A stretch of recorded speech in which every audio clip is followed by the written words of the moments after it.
When we think of dangers to an aircraft, we usually imagine engine failures, bird strikes, or even mid-air collisions. But there's a more silent and invisible aircraft killer that can often fly under the radar, and that's ice. You heard that right. Ice single-handedly has brought down entire passenger planes, and now it has struck one of the most advanced fighter jets in the world, the F-35. Many of us have already watched that video of the American F-35 falling out of the sky and exploding on the ground at an Alaska Air Force base earlier this year. Innocuous as it may sound, ice is a silent killer that can cause catastrophic failures and has resulted in several aviation disasters. While no life was lost in the Alaska accident, the US Air Force did lose a fighter jet worth millions of dollars. So, what is it with ice that makes it such a big aviation hazard? Let's start with the basics. We all know from our school textbooks that the nominal freezing point of water is 0 degrees Celsius, right? But water in the atmosphere does not always freeze at that temperature. It can often exist as a supercooled liquid. And if the surface temperature of an aircraft component is below zero, the moisture in the atmosphere may turn to ice the moment it comes into contact with the surface. Now, quite a lot of atmospheric water continues to exist in the liquid form even below 0 degrees Celsius. At this temperature, ice needs particles so it can take shape around them. And if particles are not present, water then freezes at temperatures lower than zero in some cases. But in the case of the F-35 crash at the Alaska base, the story was entirely different. According to an investigation report released on August 25, water contamination in the hydraulic fluid and extreme winter froze its landing gear and made the aircraft's computer think that it was on the ground and not in the air. The pilot then lost control and ejected, while the jet turned into a fireball after hitting the ground. Here's what happened on January 28, the day of the crash, according to the official investigation. The temperature at the Alaskan Air Force Base was well under minus 15 degrees Celsius when the F-35 taxied out of its weather shelter. It was preparing to leave for air-to-air combat training at 10:42 in the morning. The pilot was an old hand with nearly 555 hours on the F-35. Even before the jet could take off, the first 40 minutes of the training exercise was spent on the ground waiting for 5 other F-35s to troubleshoot minor issues. Now, these 40 minutes were very crucial. Because of water contamination as a result of substandard maintenance, the hydraulic fluid running through the jet's nose landing gear got time to freeze up. Why didn't it freeze up before this? Because earlier, the jet was parked in a weather shelter, shielded from the chilling weather. Once the minor troubleshooting in the other F-35 jets was completed, this F-35 took off at 11:22 am. And this was the beginning of the end for the stealth jet. Once it took off, because of the frozen water in the hydraulic fluid, the landing gear did not retract properly. When the pilot tried to extend the gear back out to fix the problem, the wheel itself was twisted to the left, as the malfunction resulted in misalignment. Once the initial troubleshooting did not help, the pilot requested clearance to return to High Key at the Air Force Base. And what is that? High Key is an area above the airfield designated for emergency aircraft or aircraft that are performing simulated emergency procedures. Once cleared, the jet began circling the airfield at 9,500 feet. And then the jet remained in the air for about 50 minutes. What went on during these 50 minutes? The pilot spoke with his flying supervisor, and at this point, they decided that a conference hotel was needed.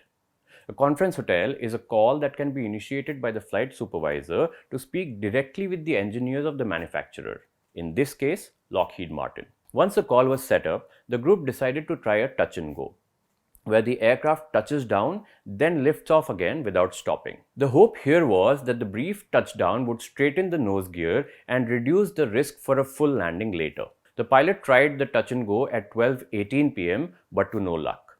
The conference call then decided to go for a second and faster touch and go. But by now, the buildup of ice prevented both the nose and the right main landing gear from extending fully. And when this happened, the sophisticated right gear sensor misread the reality and thought that the F-35 was already on the ground. The F-35 touched down again at 12:48 p.m., but by now, ice had formed on the left main landing gear as well. And once it couldn't retract, the left sensor also thought that the aircraft was on the ground.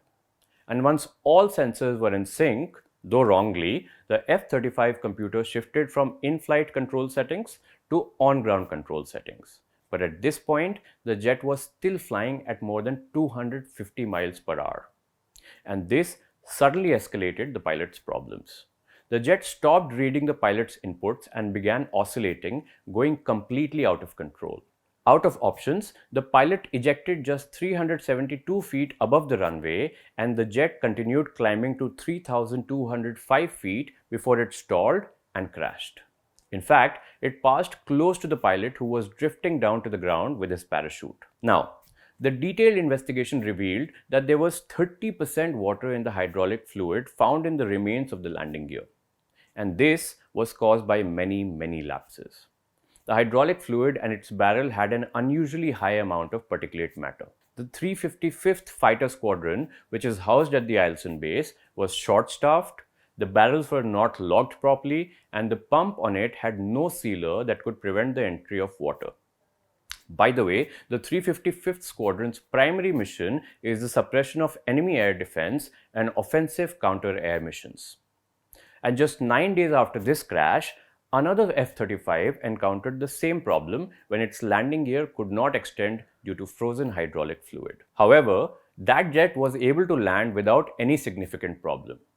Essentially, in both cases, the water in the hydraulic fluid first froze because of extreme temperatures, and then it threw off the sensors. And this is not the first time that a malfunctioning sensor has resulted in an air crash. In 2009, an Air France jet, Flight 447, crashed into the Atlantic Ocean while on its way to Paris from Rio de Janeiro, killing all 228 people on board. The Airbus 330 stalled and went down into the ocean, even as some in the cabin thought they were still thousands of feet up in the air. How did that happen? These jets have something called pitot tubes. These small tubes on the outside of the jet act as speedometers by measuring difference in air pressure. Now, in this particular incident, because the jet was flying through bad weather, the speed sensors got iced over. And this resulted in faulty airspeed readings, causing the disengagement of autopilot. Confused by contradictory data, pilots failed to even realize that the jet was in a state of stall, and it eventually hit the water. The wreckage of the aircraft was found nearly 2 years later at a depth of about 4 kilometers. But sensors are not the only thing on an aircraft that ice can affect. Aircraft wings are carefully designed to create smooth airflow, and the lift in the aircraft depends on the smooth surface. The moment ice begins to form on the wings, the surface becomes rough and drag increases. Even a very thin layer of ice can reduce lift by a sizable amount. Other than this, ice can also jam flaps and rudders that pilots use to control aircraft. And in jet engines, ice can disrupt airflow into compressors or simply break loose, damaging turbine blades. In other words, ice is a killer with many weapons. And history is full of its victims. Take Air Ontario Flight 1363 for instance. In 1989, the jet took off from Dryden in Canada but could never achieve enough lift because of ice on its wings. Within seconds, it crashed into trees right next to the runway. 24 people were killed. In 1994, American Eagle Flight 4184, an ATR-72 aircraft, gathered ice on its wings amid rain, rolled uncontrollably, and crashed into a field. All people on board, 68 of them, were killed. And more recently, in 2008, British Airways Flight 38 developed ice crystals in the fuel. They blocked the fuel oil heat exchanger of a Boeing 777 on approach to London Heathrow. Both engines lost thrust and the aircraft fell short of the runway. Miraculously, in this case, no one was killed. But you get the drift. Even in the age of modern and high-tech equipment, ice remains a stubborn threat. So stubborn that even a 5th-generation US stealth fighter is not immune to it. And that's why de-icing of aircraft, stuff like spraying de-icing fluid before takeoff, is a very important procedure. Hydraulic and fuel systems have to be checked meticulously, and pilots are given weather training to avoid icy conditions.